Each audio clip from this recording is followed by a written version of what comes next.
क्या टेलीपोर्टेशन हमारे असल भौतिक संसार में संभव है? ओ बेटा मिनट शुरुआत से शुरू करते हैं। तो गुरु लोग सबसे पहले तो इस प्रश्न से आज के इस संस्करण की शुरुआत करते हैं कि टेलीपोर्टेशन असल में क्या है। अब आसान शब्दों में समझाने के लिए इसे बोला जा सकता है कि किसी वस्तु का एक जगह से गायब हो दूसरी जगह प्रकट होना, इसी को टेलीपोर्टेशन बोला जाता है। जिसे आपने कई साइंस फिक्शन मूवी सीरीज में देखा होगा, और यदि आप एक सनातन साइंस एंथुसियास्ट हो तो हमारे सनातन इतिहास में भी आपको कुछ सामान पढ़ने या सुनने को बिल्कुल मिला होगा। अब यदि मैं आपसे कहूं कि आपके आसपास हर क्षण ये टेलीपोर्टेशन की प्रक्रिया हो रही है, तो क्या आपको विश्वास होगा? वेल ऑब्वियसली ये टेलीपोर्टेशन कर रही वस्तु आप नहीं है, बल्कि ये टेलीपोर्टेशन हो रहा है आपके आसपास मौजूद पेड़ पौधों में। हाँ, वही हमारे प्राण वायु के स्रोत पेड़ पौधों में।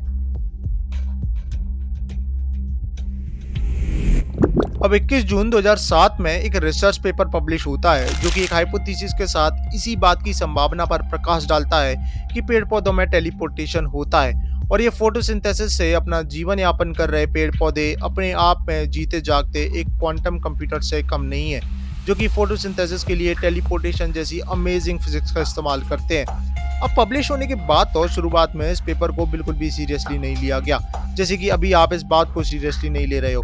इवन कई रिसर्चर्स ने तो इसका टाइटल पढ़कर भी हंसी उड़ाई, मगर फिर सेथ लॉयड नामक एक रिसर्चर ने अपनी ईगो को साइड रख इस पेपर पर गहराई से अध्ययन करना शुरू किया, और फिर कुछ समय बाद खुद ही पौधों पर एक्सपेरिमेंट करने में जुट गए।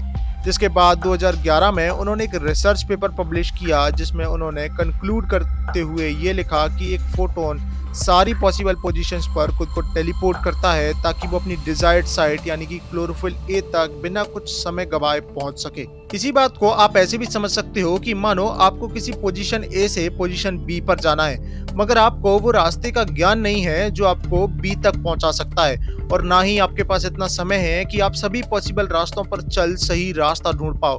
तो ऐसे में आप टेलीपोर्टेशन का इस्तेमाल करते हो जिसमें आप अपने स्टार्टिंग पॉइंट ए से गायब हो हर उस पॉसिबल रास्ते के अंत पर प्रकट होकर देखते हो ताकि आप बी तक पहुंच सको बिना कुछ समय गवाए। और ऐसा सब तभी संभव है जब आप उन सभी पॉसिबल पोजीशंस या उन सभी पॉसिबल रास्तों को एक साथ परसीव कर पाओ, जो कि ऑब्वियसली हमारे करंट ह्यूमन स्टेट में तो पॉसिबल नहीं है।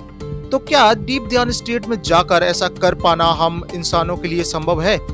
वेल महर्षि पतंजलि अपनी बुक पतंजलि योग सूत्र में अष्टांग योग के द्वारा इस पर विस्तार में बात करते हैं। इनकेस उस पर एक डिटेल वीडियो देखना चाहते हो तो मुझे कमेंट सेक्शन में बताना बिल्कुल नहीं भूलना, हम उस पर जेन्युइनली एक डिटेल वीडियो में बात करेंगे।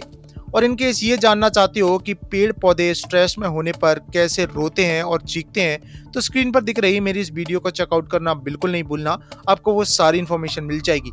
बेथ साइंस एंड मैथ्स पर आपको ये आवाज फिर सुनाई देगी। जय मां भारती।